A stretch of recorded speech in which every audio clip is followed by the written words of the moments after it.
Buenos días, hoy es 1 de abril, no, o 1 de junio del 2021 y hoy toca el capítulo número 13 y quizás el 14, ahora estoy en duda. Sí. Reviviendo un episodio del ayer. Ahora podía volver a la torre. Bonifacio observó el arresto de Sturden encaramado en las ramas altas de un distante Valenwood. Las lentes del catalejo que llevaba consigo eran algo borrosas, pero buenas. Vio al muchacho tender la mano, vio al capitán estrechárselo, vio los gestos amistosos tornarse rígidos y desabridos, y vio a la milicia llevárselos a todos. Caballos, doncella elfa y Blade, hacia la aldea del Orde de Ceros Pardos, donde la vieja druida encabezaba un airado tribunal. El mejor espadachín de Solamnia se abrigó con su oscura capa y tembló de placer. A cierta distancia, enmarcado por la amenazadora luz de la luna roja, semejaba un inmenso cuervo o una indescriptible criatura con alas de murciélago dibujado en lo alto del gigantesco árbol. El viento primaveral movía al pie del Valenwood, en tanto que en las ramas superiores el ambiente era de finales de invierno, muerto e inmóvil, y el aliento de Bonifacio se elevaba en el aire nocturno como un espectro. Dejemos que la vieja bruja se quede con el muchacho, pensó. Bajó del árbol como una araña. Que lo cuelguen, o que le echen a un calcio de hirviente, o que le hagan lo que quiera que tengan por costumbre en los pueblos bárbaros de Lemish. A su modo, será una acción completamente legal. Vaya, pero si el incidente podía incluso sacudir de su notorio letargo al Consejo de la Torre, donde el código y la medida se apolillaban en los armarios. La muerte de su protegida podría ser acicate suficiente para incitar a Gunther Udwisa a marchar hacia el sur en una invasión largo tiempo aplazada. Entonces, las gentes del Orden de Ceros Pardos, del Bosque Sombrío, de todo Lemis y más tarde de Tot y Nedaka, sabrían lo que significaba transgredir el código y la medida. Pero, aun en el caso de que Lord Gunther no se moviera de la torre, de que la muerte del chico no fuera vengada y Lemis se quedara sin castigo, si esta noche marcaba el final del asunto, Boniface se daría por satisfecho, pues las largas contiendas de una década habrían llegado a su fin. Lord Boniface de Fogaven montó sobre su semental negro, prontamente, con la agilidad adquirida de sostener combates a corta distancia desde el lomo de su caballo. Hizo dar media vuelta al animal y partió al galope hacia el río Vingar, con la mente absorta en el recuerdo de su más antigua cuita.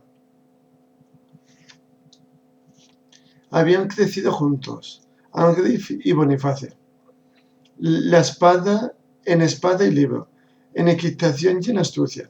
En sus primeras escaramuzas contra los ojos de Blode y en las guerras fronterizas con los hombres de Nedaka. Apenas había nada que los distinguiera el uno del otro. Solo en su observancia del código y la medida mostraban diferencias.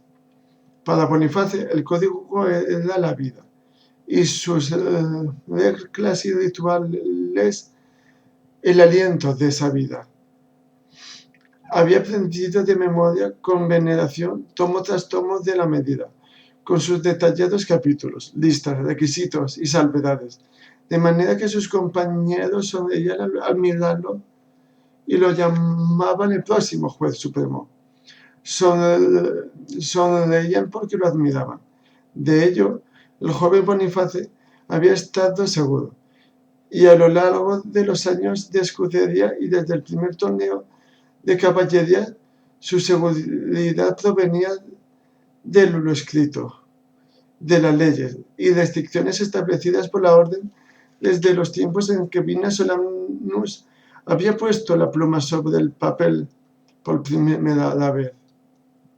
No comprendía a su amigo Angry, para quien el código y la medida eran más como un juego. A veces, a Boniface le preocupaba que llegara un momento en que tendría que dejar atrás a Angry cuando sus estudios y seriedad florecieran en la losa de la verdadera caballería. Jan Griff fue el hazmereír de todos, un ejemplo admonitorio para jóvenes aspirantes que demostrarían que estar dotado, tener buena paciencia y un espíritu generoso no convierten a alguien en caballero. Esperaba que ocurriera, pero Angry se convirtió también en escudero y después en un caballero de la corona, que sirvió con brillantez en la cuarta campaña de Neraka. A otro que no fuera tan amigo de él, le habría indignado ver esta brillantez, ese talento, desperdiciados en juegos, música y poesía, en cualquier cosa excepto deber y honor. Habría indignado a otro menos amigo, pero Bonifacio fue paciente con Agrif, confiando contra la creciente evidencia en que el heredero del noble linaje Brisbane, el hijo de Emily y nieto de Bayard, se volviera disciplinado y encontrara gozo en realizar cada acto de acuerdo con la estricta ley de la medida. Ya estamos empezando a dar por culo. Boniface mantuvo la esperanza en contra de toda evidencia, es decir, hasta que su amigo regresó del este. Recientemente casado, Algrif desapareció durante un mes en las tierras baldías de Estwilde, y todos, salvo su joven esposa Ilis, lo dieron por perdido. El propio Bonifacio se reunió en la escuela de caballeros con la encantadora joven, cuyos ojos estaban ojos hinchados de llorar una semana, y le dijo que contuviera las lágrimas y tomara el manto verde de las viudas solámnicas. No lo había hecho con mala voluntad, por supuesto. Al fin y al cabo, eran unos tiempos difíciles para la orden, y fuerzas hostiles se agrupaban lejos y cerca. Había sopesado las posibilidades, simplemente, y la conclusión no era en absoluto esperanzadora. Ella había sentido con su misión y dio orden de tejer el manto. El invierno había dado paso a la primavera cuando la costurera realizó el último bordado, el antiguo símbolo del fénix, 2 noches antes de que Ilis se pusiera el manto ceremonial y se convirtiera en viuda por el código y la medida.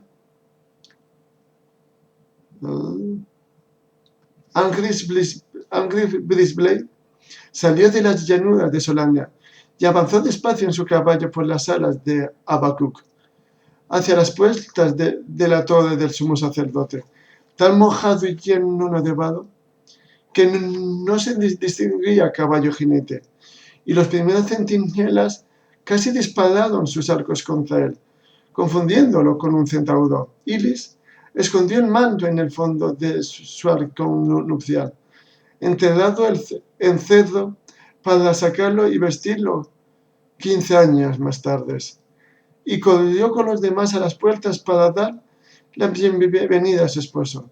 El corazón de Boniface se había sentido tan aliviado como el que más, y su alegría fue igualmente sincera, ilimitada e inesperada, hasta que cogió las riendas de su agotado amigo y vio el cambio operado en sus ojos. Algo había ocurrido en las tierras baldías de Eswilde. Angry nunca habló de ello, ni de su viaje de regreso, pero la ligereza con que se tomaba código y medida horrorizó a Boniface. Ley y vida eran, al parecer, un juego para el frívolo Angry, quien, a partir de ese día, cumplió solo sus obligaciones más básicas. Desobedeció a sus superiores cuando consideraba que sus órdenes eran temerarias o despiadadas. O sea, cuando le entró el sentido común. Ay, no me jodas. ¿Eh? Disculpó de buena gana la indisciplina de sus soldados de infantería, se opuso al juicio por combate y evitó toda ceremonia porque ya no le interesaba. Lo que es más, a Bonifacio le espantó que Angles no le conociera autoridad ni providencia.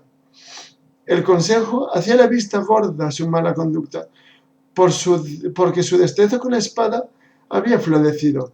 Era la única palabra para describirlo. Angles hacía cosas con la espada que ningún hombre había soñado hacer antes que él, ni después, para ser sinceros. Los dos, él y Boniface, habían aprendido con el mismo maestro. Los movimientos de sus armas eran esencialmente iguales, pero algo le ocurría a la espada en manos de Angles. Era como si el alma dictara su derrotero y Angles se limitara a seguirlo. Algo temerario e independientemente había entrado en su estilo de manejar la espada, y ninguna de las consagradas reglas o movimientos clásicos conocidos por Boniface podían explicarlo. Boniface observaba, envidiaba y esperaba el momento y lugar para enfrentar su destreza con la de su viejo amigo. La oportunidad se le presentó en el torneo del solsticio estival del año 323 después del cataclismo. 200 caballeros habían acudido al alcázar de Telgar y por primera vez Angles y Bonifacio se encontraron enfrentados en el palanque de espadas. La competición de esgrima que tradicionalmente tenía lugar el segundo día del torneo. Hasta este año, siempre, solo uno de los tres grandes espadachines solámnicos tomaba parte en el palanque de espadas. Angles, un año, Boniface al siguiente y Gunther Udwisal en el tercero. Era un acuerdo tácito que daba la oportunidad a los otros caballeros y evitaba la rivalidad resentida que puede surgir de la mayoría de las pugnas a alto nivel. El 323 era el año de Angles, aunque muchos caballeros se sorprendieron y otros se escandalizaron al ver el nombre de Bonifacio inscrito en el palenque de espadas. La medida le daba derecho a presentarse a la competición y a ser tan bienvenido como cualquier otro. Por lo tanto, la protesta fue silenciosa, aunque Gunther Udwisal rehusó dirigir la palabra a Bonifacio durante el banquete de la noche anterior. Angles fue generoso y amable, y bromeó sobre la posibilidad de que le enfrentara en el palanque al siguiente día. Bonifacio guardó silencio. La envidia era muy mala, chicos. Durante la noche durmió de manera interrumpida, y sus sueños estuvieron poblados de destellos de acero y luz del sol. Despertó a la mañana siguiente con los brazos ya cansados de haber luchado en sueños durante toda la noche. Angles, al parecer, durmió profunda y reposadamente como un tronco. Despertó de muy buen humor, cantando una vieja canción referente a espadas y bestias, e invitó de inmediato a Boniface para que desayunara con él en su tienda.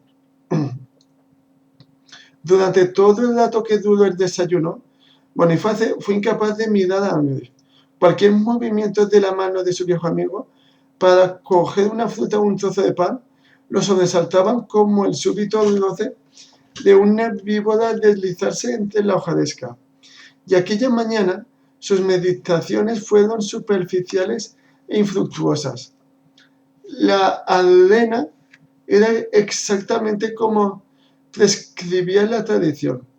El círculo en el jardín tenía 6 metros de diámetro, despejado de obstáculos e impedimentos. Si bien el seto estaba demasiado crecido y un enorme olivo extendía sus ramas por encima de la palestra. Era un lugar tranquilo, silencioso, antes de que el choque de espadas rompiera la quietud por la tarde.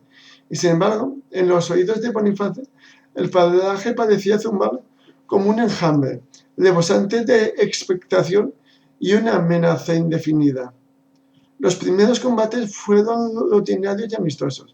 Espadachines expertos derrotaron en un combate desigual a principiantes, que abandonaron el torneo agradecidos de que las reglas impusieran el uso de armas de competición, las embotadas y ligeras espadas de los juegos estivales. El primer adversario de Boniface casi cogió desprevenido al gran caballero, que parecía dominado, anotándose un punto y después otro, en tanto que su famoso oponente le corría con la mirada ansiosa a la multitud. ¿Sería por el display? Eso era lo que se rumoreaba. En la torre corría la voz de que los dos cruzarían sus espadas por la tarde y se intercambiaron hipótesis y apuestas. ¿Prevalecerían las dotes de Angrif o el adiestramiento estricto de Boniface? ¿Se impondría la indisciplinada inspiración del místico sobre la exquisita precisión y la depurada técnica del maestro? Boniface puso de nuevo su atención en el asunto que tenía ahora entre manos.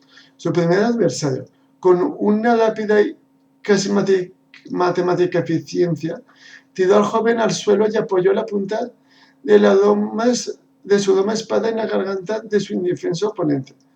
Al punto giró sobre sus talones, alejando una vez más cualquier pensamiento sobre Angry Blade, mientras salía del palanque con paso vivo hacia un descanso que no necesitaba, y a la espera de enfrentarse con su segundo oponente en la competición. Con 10 minutos de retraso para la celebración del siguiente combate, un tal Utwisa, el segundo de Lord Brisblade, se abrió paso entre la muchedumbre y el murmullo general, seguido por el propio Angrif, que tardó más en llegar a la arena que en despachar a su oponente. El joven Medoc Inverno, de Zodiac, fue una maniobra tan veloz e inesperada que rozaba la insensatez. En lugar de frenar la primera e inexperta arremetida de Sir Medoc, Angrif se limitó a dar un paso hacia su derecha, eludiendo al atolondrado muchacho. Se cambió la espada a la mano izquierda y sin ningún esfuerzo desarmó hizo caer y tocó con la punta del arma a Medoc en un único movimiento. Acto seguido, se retiró un paso y saludó a su oponente, que, caído de espaldas, lo miraba ceñudo, furioso. De repente, impresionado por la facilidad y rapidez de la acción, Medoc se echó a reír sin poder remediarlo. No es un caballero corriente el que ha sido derrotado de manera tan rotunda por un maestro de la esgrima y sigue vivo para disfrutar contándolo. En mí habéis tenido un contrincante poco común, Lord Displays. Angrif se sumó a sus risas y, con un gesto tan cortés como respetuoso, se agachó y ayudó al joven caballero a ponerse de pie. Alrededor del palenque de espadas se alzó un murmullo general y hubo un aplauso deslavazado dictado por los buenos modales. Boniface estaba rabioso y sus dedos acariciaban anhelantes la empuñadura de su espada. Este hombre había ridiculizado el código y la medida tiempo más que de sobra, y a juzgar por las risas de Medoc, era una actitud que se extendía como una enfermedad contagiosa e infectaba a los jóvenes impresionables. Eran 8 los caballeros que quedaban tras la primera vuelta. Una vez más se realizó el sorteo, metiendo los nombres de los participantes en un yelmo, al que se dio vueltas para mezclarlos. Y en esta ocasión, un murmullo consternado se levantó en los pabellones y balcones donde la anhelante muchedumbre se sentaba. Boniface y Angriff tendrían que enfrentarse en la siguiente ronda. Era un encuentro que todos habían esperado que se prolongara. Habían deseado saborear la posibilidad a lo largo de toda la tarde veraniega, hasta que anocheciera, y que el mejor espadachín de Solania saliera victorioso en el último combate, bajo la luz de las linternas, con luciérnagas y el canto de los grillos. Pero la verdadera intriga del torneo quedaría dilucidada muy pronto, y el resto de los combates quedarían superfluos. Una suave llovizna tras el despliegue de truenos y relámpagos de una tempestad. Pero se estaba acercando la tormenta. Sin embargo, el aire chisporoteó mientras los dos hombres se preparaban para el combate. Angriff con su segundo, Gunther Udwitzel, y Boniface con el suyo, un joven guerrero moderno, Tiberio Utmatal. Hostia.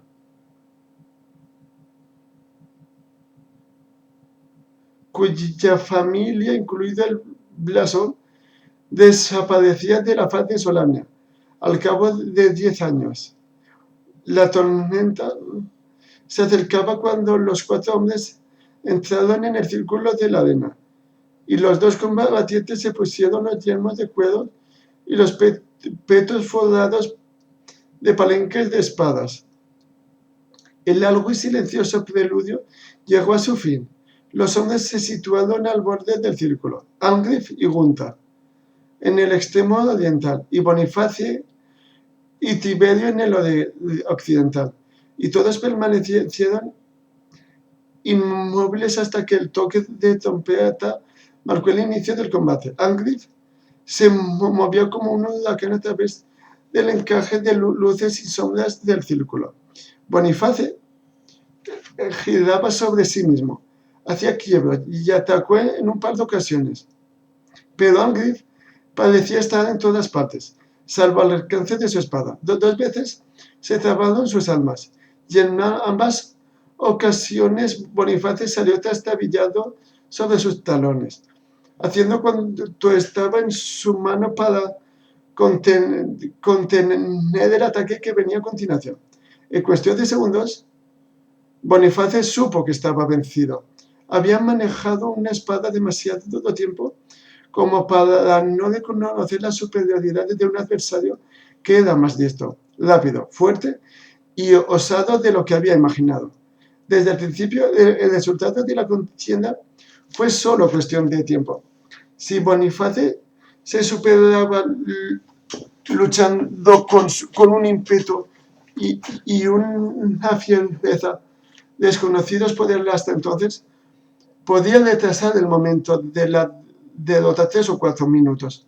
Oh Dios, no permitas que quede como un necio, se dijo exacerbado, frenético. Ocurra lo que ocurra, no permitas que haga el ridículo. Entonces cargó contra su oponente en un último y desesperado ataque, con la espada extendida como si fuera una lanza. Fue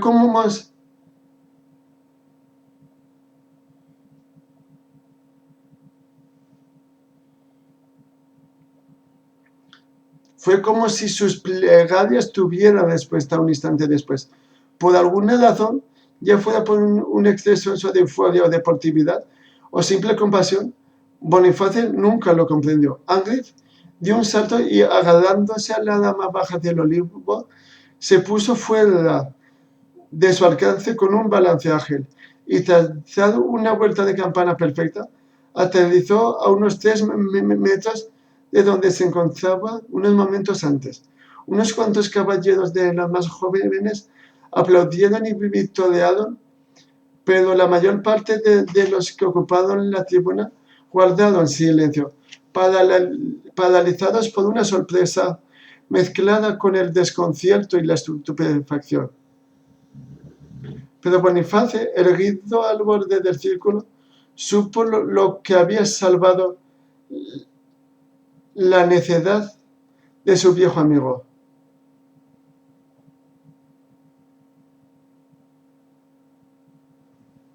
Cuestión de procedimiento para el consejo. Solicitó con la espada levantada en el establecido gesto tregua. Petición concedida, Lord Boniface, contestó Lord Alfred McKay, desconcertado. Reclinado en el balcón engalanado con los estandartes rojos que señalaban la posición ventajosa de los jueces del torneo. Solicitar una cuestión de procedimiento a mitad de una liza era un proceder aceptable, aunque poco corriente. Por lo general, se hacía reclamar una violación de las reglas de un combate limpio. Esta no iba a ser una excepción. Bonifacio recurrió a su extraordinaria memoria y sus profundos conocimientos de la medida, repasando sus años de estudios legales en busca de una frase, una regla en la medida de los torneos que pudiera, por supuesto, el tomo 35, ¿no? Traedme, os ruego el volumen 35 de la recopilación de la medida. Con el entrecejo fruncido, Lodalce envió a un escudero en busca del tomo solicitado. El combate quedó suspendido mientras los espectadores se arremolinaban e intercambiaban conjeturas a la espera de descubrir qué regla polvorienta se sacaba de su manga el erudito Lord Boniface de Fogaven. Angriff brincó de nuevo al olivo y trepó hasta la unión de dos nudosas ramas del enorme árbol, donde se sentó a esperar el regreso del escudero. El tomo fue llevado al balcón de los jueces, escoltado por dos sabios que vestían togas rojas. Lord Stefan cogió el libro, sosteniéndolo como si fuera de frágil cristal. Se lo pasó a Lord Alfred, quien, poniéndolo sobre su regazo, miró expectante a Boniface. Por el código en la medida que esté ahí, como recuerdo, deseo fervientemente el espadachín que esté ahí, o que esté ahí. Existe, si mal no recuerdo, empezó Boniface, una diferencia en la medida de los torneos. Hizo una pausa y asintió con un gesto de la cabeza mientras miraba a los caballeros que lo rodeaban para dar un golpe de efecto, la totalidad de la cual puede encontrarse al final del volumen 35 de la medida solánica, extendiéndose hasta las primeras 70 páginas del tomo 36. Es una diferencia sobre preservar la integridad del círculo en el palenque de espadas. Existe, en efecto, confirmó uno de los sabios mientras su calva cabeza subía y bajaba en señal de asentimiento. Volumen 35, página 278, artículo 7, apartado 2. Lord Alfred se inclinó sobre el libro y pasó las páginas con rapidez.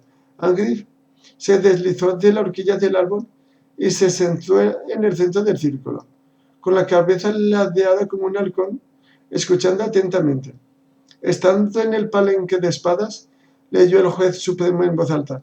Ya sea en el solsticio de verano o en la festividad de Yule, cualquier caballero que abandone el círculo en medio de una liza o competición deberá rendir su espada, que le será confiscada. Alfred Malkain levantó la vista y palpadeó desconcertado. se habla del círculo, ¿cierto? Se mostró de acuerdo, pero no veo su aplicación en este momento. Es simple, explicó Lord Boniface, mucho más seguro de sí mismo ahora, mientras avanzaba hacia el centro del círculo. Cuando Lord Anglip se alzó del suelo para eludirme de metida, abandonó a todos los efectos el círculo y en consecuencia incurrió en falta y se hizo acreedor de la sanción prescrita por la medida. Las últimas palabras cayeron sobre un profundo silencio. Gunther Udwisar adelantó un paso, enfurecido, pero Angry lo contuvo. En sus ojos había una expresión de divertida perplejidad. No puedes derrotarlo en una liza justa, rezongó Gunther entre dientes. Así que lo atacas con aritmética. La mirada de Boniface se mantuvo prendida en Lord Alfred Mackenzieff en todo momento. Al fin y al cabo, aconsejadas por la deliberación de los sabios, ella y el consejo serían quienes decidieran sobre el asunto. Alfred dirigió una última y larga mirada a ambos contendientes. Después corrió la cortina roja que había en la parte delantera del balcón. La decisión se tomó antes de transcurrir una hora. Cuando se abrió la cortina, Bonifacio reparó en la expresión preocupada del semblante de Lord Stephen Pérez y sonrió, esperando oír buenas noticias. Angry seguía sentado en el suelo, tranquilo y abstraído, con la mirada perdida en el tupido dosel de hojas. Y en el anochecer y las primeras estrellas que apuntaban más allá de aquellas hojas. El Consejo está indeciso sobre el asunto que nos ocupa, proclamó Lord Alfred a los caballeros unidos que aguardaban el fallo conteniendo el aliento. Pero no hay nada que temer, ya que cuando el Consejo no llega a una decisión, la pronunciación sobre la medida de torneos le cae en los eruditos de la medida, según el volumen segundo, página 37, artículo segundo, apartado tercero. Apartado segundo. Lo corrigió el sabio calvo mientras entornaba los ojos en actitud reverente. Alfred suspiró y asintió con la cabeza. Cuando volvió a hablar, su voz sonaba apagada, su tono designado. Sí, apartado segundo. De las antes mencionadas medidas solánicas. Así pues, continuó el segundo sabio, un hombrecillo de pelo gris, cuya barba ondeaba sobre su roja toga. La Academia Solánica falla a favor del Lord Boniface de Foghaven. Se exige a Lord Angry que rinda su espada en el combate en cuestión. Sabía que era complicado, que apestaba el legalismo y procedimiento doloroso, pero había vencido. Lord Bonifacio ocultó su júbilo y miró a su oponente. Tiberio Matal no fue tan comedido. Empezó a reírse, a focilarse y ni siquiera la gélida mirada a la que le dirigió Lord Alfred consiguió acallarlo. Angriff sonrió y arrojó su espada al suelo. Tiberio avanzó al centro de la arena, donde, siguiendo las normas de la medida, recogió el alma descartada. Calmoso, con actitud altera, Tiberio se encaramó al olivo y, quebrando una rama no más larga de 30 centímetros y no más gruesa que un dedo, la echó al regazo de Angriff. Ahí tienes tu nueva espada, Brisblade, dijo con sorna. El árbol que te hizo perder el alma debía darte otra a cambio. Boniface le convino con dureza a su insolente segundo, pero Angriff se limitó a soltar una carcajada. Despacio, Con tranquila seguridad, Lord Brisbane se puso de pie en el centro del palenque de espadas y sostuvo en alto la dama de olivo. Que así sea, Tiberio, declaró con voz queda. Si no he oído mal, la medida no dice nada de dar por finalizado el combate. He rendido mi espada, pero no a mí mismo. Se volvió lentamente hacia Boniface. Olé sus huevos.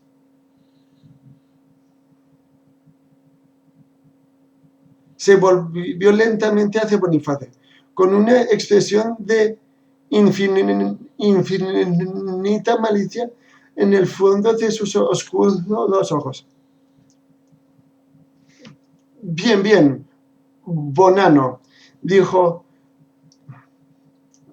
Bien, Bonano, dijo, utilizando el mote infantil que había dejado de utilizar desde que se habían convertido en escuderos.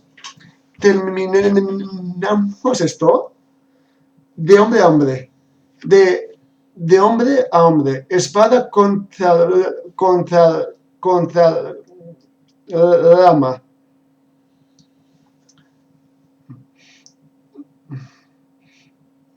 No seas necio, Angry, protestó Boniface con vehemencia, y se dio media vuelta para salir de la arena y de la competición. Si abandonas el círculo, deberás rendir tu espada. Lo zahidió Angry. Volumen tal o cual, página tal, artículo cual, etcétera. Boniface giró sobre sus talones, luchando por contener la ira. Angry lo hacía sentirse insignificante, estúpido, como un chiquillo al que se castiga con unos azotes. Avanzó unos pasos, el gesto impávido y la espada en guardia. Cuestión de procedimiento, dijo con un tono urgente de súplica. ¿De acuerdo con la medida? ¿Puede continuar la competición?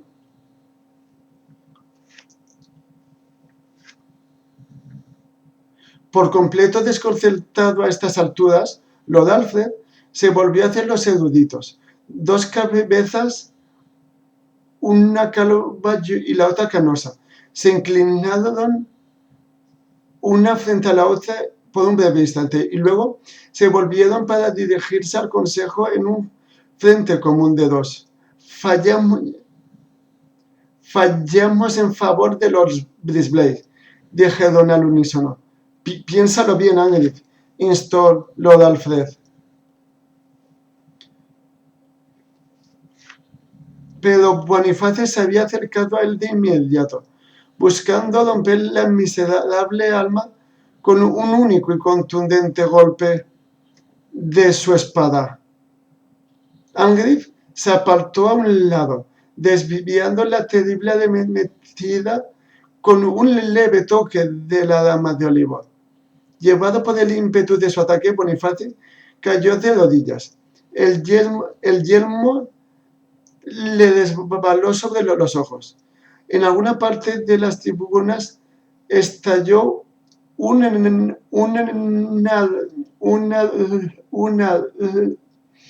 una risa sofocada. Furioso, Boniface se incorporó y lanzó una cuchillada contra Angry. El arcero silbó al hendir el aire vespertino. Angry se agachó para eludir el ataque. Se irguió al punto y sacudió la dama delante del rostro de su adversario.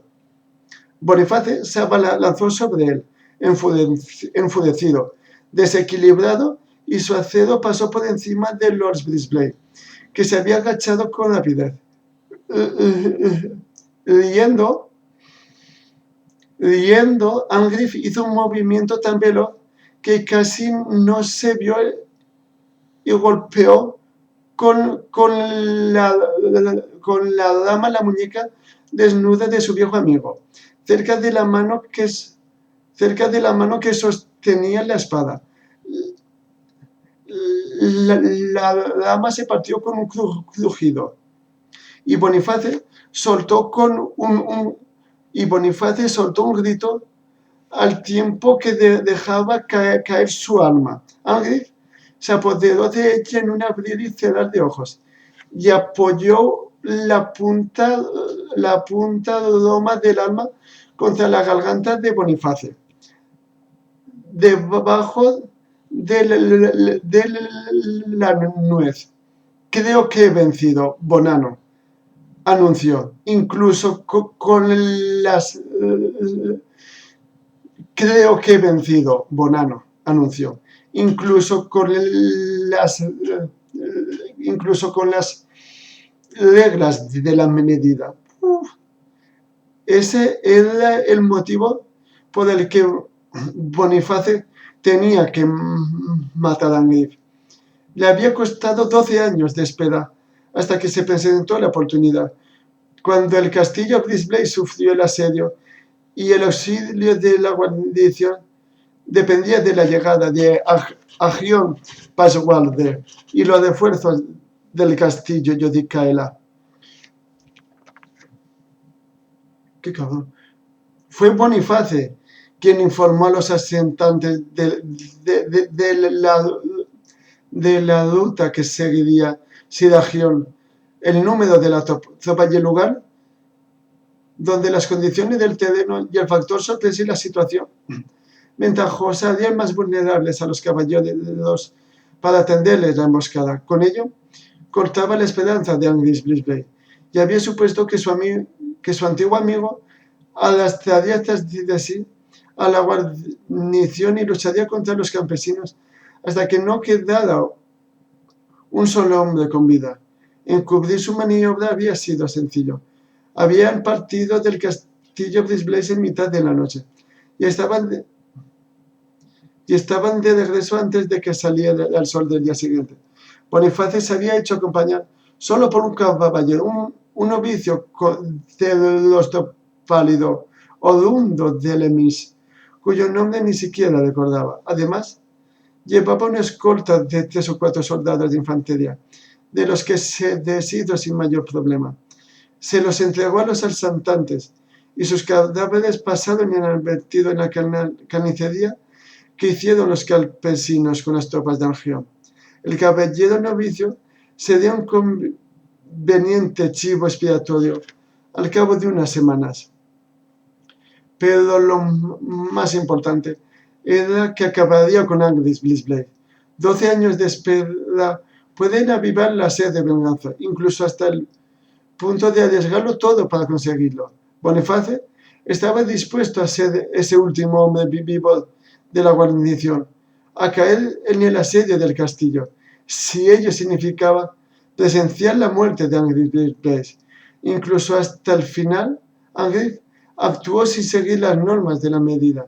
Un verdadero comandante solánico habría caído defendiendo el castillo, pero él negoció su vida a cambio de la de sus hombres, entregándose a los campesinos y de esta suerte rescatándolos a todos ellos, incluido Boniface. Aún ahora, 6 largos años después de que Angriff saliera a campo abierto bajo la nieve, en dirección a las distantes luces de las antorchas, Boniface recordaba que los 2 leales soldados de a pie habían ido en pos de él, como 2 estúpidos fanáticos, como sabuesos. 18 años después de aquel soleado día de mediados de verano en el palenque de espadas, Boniface seguía recordando con meridiana claridad sus 2 derrotas. Por ello, debía morir el joven Sturm.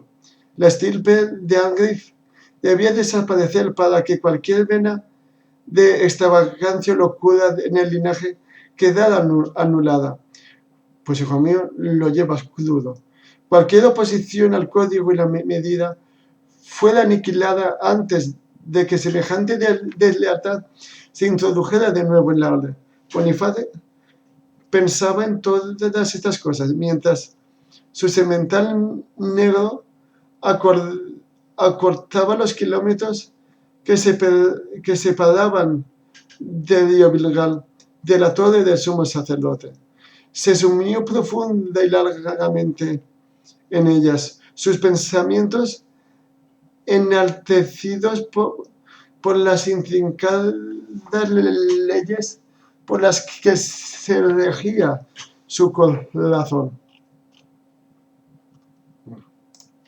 Creo que son bastante... Fin de capítulo. Besitos, hasta mañana. Mulmus.